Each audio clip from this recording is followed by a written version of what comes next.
ઓગસ્ટના current affair. ભારતના કયા રાજ્યમાં વિશ્વનું સૌથી મોટું ડેટા સેન્ટર બનાવવામાં આવશે? જવાબ આવશે ગુજરાતી.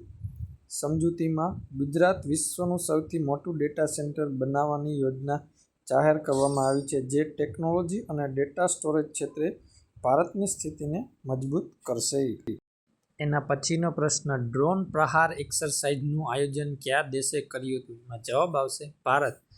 સમજૂતીમાં ભારતે ડ્રોન પ્રહાર એક્સરસાઇઝનું આયોજન કર્યું હતું, જે યુદ્ધ ક્ષેત્રોમાં ડ્રોન ટેકનોલોજીની ક્ષમતાઓનું પરીક્ષણ કરવા માટે હતું. એના પછીનો ત્રીજો પ્રશ્ન, ગ્લોબલ સ્પેસ 2030 પહેલ કયા સંગઠન હેઠળ શરૂ કરી? જવાબ આવશે વિશ્વ આરોગ્ય સંગઠન. સમજૂતીમાં વિશ્વ આરોગ્ય સંગઠન દ્વારા ગ્લોબલ સ્પેસ 2030 પહેલ શરૂ કરવામાં આવી, જેનો હેતુ દ્રષ્ટિ સંબંધિત સમસ્યાઓનું નિવારણ કરવાનો છે. એના પછીનો પ્રશ્ન, પ્રધાનમંત્રી અન્નદાતા આય સંરક્ષણ અભિયાન PM આશાનો મુખ્ય ઉદ્દેશ્ય શું છે? જવાબ આવશે ખેડૂતોને તેમની ઉપજ માટે વ્યાજબી ભાવ સુનિશ્ચિત કરવા માટે. સમજૂતીમાં PM આશા યોજના ખેડૂતોને તેમની પેદાશ માટે યોગ્ય ભાવ મળે તે માટે સુનિશ્ચિત કરવા માટે શરૂ કરવામાં આવી છે, જેનો ભાવ સપોર્ટ યોજના એક મહત્વપૂર્ણ ઘટક છે. એના પછીનો પ્રશ્ન, તાજેતરમાં જાફર હસન કયા દેશના નવા વડાપ્રધાન બન્યા? જવાબ આવશે જોર્ડન.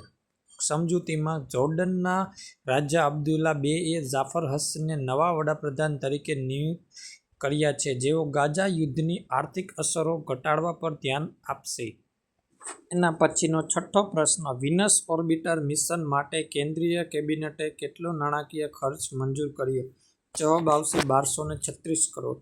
સમજૂતીમાં ભારતની કેન્દ્રીય કેબિનેટે ઇસરો દ્વારા વિનસ ઓર્બિટર મિશન માટે ₹1236 કરોડના ખર્ચને મંજૂરી આપી, જેનો હેતુ વિનસના વાતાવરણ અને સપાટીનો અભ્યાસ કરવાનો છે. એના પછીનો પ્રશ્ન, વર્લ્ડ ફૂડ ઇન્ડિયા 2014 ઇવેન્ટનું આયોજન કયા મંત્રાલયે કર્યું? જવાબ આવશે ખાદ્ય પ્રોસેસિંગ ઇન્ડસ્ટ્રી મંત્રાલય. સમજૂતીમાં આ ઇવેન્ટ 19 સપ્ટેમ્બરથી 22 સપ્ટેમ્બર 2024 દરમિયાન નવી દિલ્હી ખાતે યોજાયો હતો, જેમાં ફૂડ પ્રોસેસિંગ ક્ષેત્રે નવીનતાઓ અને ટકાઉપણું પર ધ્યાન કેન્દ્રિત કરવામાં આવ્યું છે.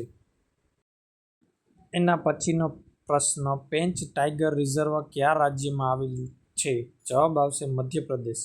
સમજૂતીમાં પેંચ ટાઇગર રિઝર્વમાં સ્પોટેડ હરણની વધુ પડતી વસ્તીને કારણે ઇકોસિસ્ટમ સંતુલન જાળવવા માટે સ્થળાંતરના પ્રયાસો ચાલી રહ્યા છે.